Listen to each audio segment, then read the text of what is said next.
తెలంగాణ రైతాంగ సాయుధ పోరాట యోధులు కామ్రేడ్ దాయం రాజిరెడ్డి 46వ వర్ధంతి వేడుకలు మండల పరిధిలో వెంపటి గ్రామంలో రాజిరెడ్డి చారిటబుల్ ట్రస్ట్ ఆధ్వర్యంలో ఘనంగా నిర్వహించారు. ఈ సందర్భంగా ట్రస్ట్ చైర్మన్ ఝాన్సీ రాజిరెడ్డి ఆయన విగ్రహానికి గ్రామస్తులతో కలిసి పూలమాల వేసి నివాళులు అర్పించారు.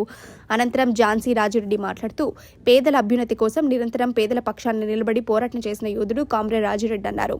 పేద ప్రజల అభ్యున్నతి లక్ష్యంగా తన జీవితాంతం పోరాడిన వ్యక్తి రాజిరెడ్డి అన్నారు. తెలంగాణ రైతాంగ సాయుధ పోరాటంలో పేదలంతా బాంచందర కాల్ముక్త రోజుల నుంచి పేదలకు విముక్తి కల్పించి లక్షల ఎకరాల భూమిని పోరాట యోధులతో కలిసి పంచిన ఘనమైన కామ్రేడ్ రాజిరెడ్డి చరిత్ర అన్నారు.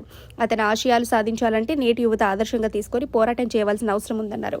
ఈ కార్యక్రమంలో కాంగ్రెస్ పార్టీ మండల ఉపాధ్యక్షులు చింతకుంట్ల వెంకన్న, రాజారాం, కొండ వెంకన్న, యనగందుల మల్లేష్ నేత, భాషాబోయిన వెంకన్న, ఐతరాజు అంజయ్య, రామస్వామి, గ్రామస్తులు తదితరులు పాల్గొన్నారు. పోరాడారు. ఈ ప్రాంతంలో ప్రతి గ్రామంతో వారికి పరిచయాలు ఉన్నాయి.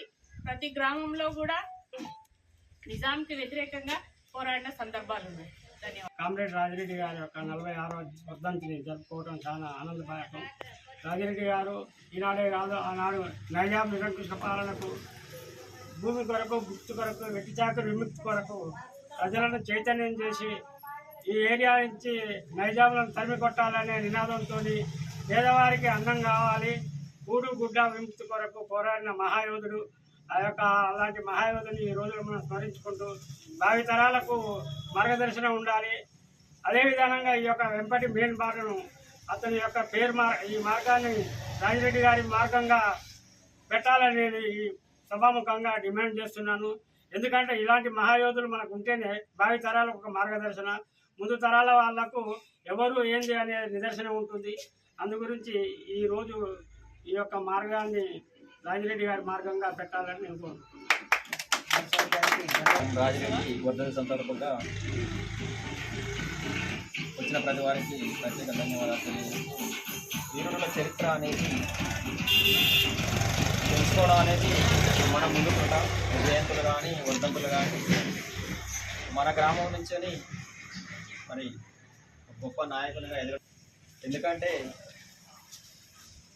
చరిత్ర మనం తెలుసుకోవాలన్నప్పుడు మరి కొత్త చరిత్ర నిర్మించడం అనేది సాధ్యం కాదు. కాబట్టి ఎవరి చరిత్రను వాళ్ళే రాసుకోవాల్సిన అవసరం ఉంది. వాళ్ళ గ్రామాలల్లో రేపు వచ్చే భవిష్యత్తులో ఈ గ్రామంలో ఎవరు పోరాటం చేశారు, ఏ పోరాటాలు చేశారు అనేది మన చరిత్రను మనం రాసుకున్నప్పుడు మాత్రమే, అది రాబోయే తరాలకు మనం అందజేసినప్పుడు మాత్రమే అది తెలుస్తుంది. అది చాలా గొప్ప గొప్ప చరిత్ర అనేది మన ఊరి వాళ్ళకు ఉంది. దాన్ని మరి మీ సిపిఐ పార్టీ తరఫున మీ పార్టీ గారికి 100 సంవత్సరాలు బతకాలనుకుంటే ప్రతి గ్రామంలో వాళ్ళ యొక్క పాత్ర ఏంది, వాళ్ళు ఏమేమి పోరాటాలు చేశారు అనేది ఇప్పుడు బుక్కులు మరి మళ్ళీ మీరు తయారు చేసి ప్రచురించాల్సిన అవసరం కూడా. ఎందుకంటే ఈరోజు తెలంగాణ ఉద్యమంలో నాకు వచ్చిన ఒక డౌట్ ఏంటంటే, తెలంగాణ ఉద్యమంలో బీసీల పాత్ర ఏంటని రాసుకోవాల్సిన చరిత్ర అనేది ముందున్నది, రాసుకునే రోజులు కూడా వస్తుంది. ఎందుకంటే ఎవరి చరిత్ర వాళ్ళు రాసుకునే సందర్భంలో ఈ గ్రామాల నుంచోని ఒక్కరిద్దరే రాజిరెడ్డితోని ఒక్కరిద్దరే పోరాడిన సందర్భాలు ఏం లేవు. ఊరు కదిలిన సందర్భం ఉన్నది, దాంట్లో 100 మంది కూడా పోరాడిన సందర్భం ఉంది. దానికి ఒక ఊరికే ఒక బుక్ను ముందుకు తీసుకొచ్చినాం అనుకో మన చరిత్రను, అది చిరస్థాయిగా నిలిచిపోతుంది. అన్ని గ్రామాల నుంచి కూడా మీరు సమాచారాన్ని సేకరించి మరి మీ దాంట్లో చాలా మంది కూడా గుర్తింపు రాని నాయకులు మరి ఉన్నారు.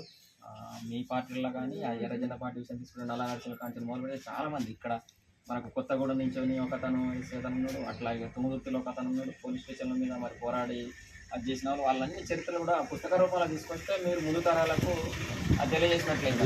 కాబట్టి దీన్ని మరి ఆలోచించి మీరు కూడా నిర్ణయం తీసుకోవాలని కోరుకుంటూ ఇంట్రెస్ట్ ముగిస్తూ జేబీ ఈ కార్యక్రమాన్ని విజయవంతం చేసిన వారందరికీ పేరు పేరున ధన్యవాదాలు తెలియజేస్తూ ఈ కార్యక్రమం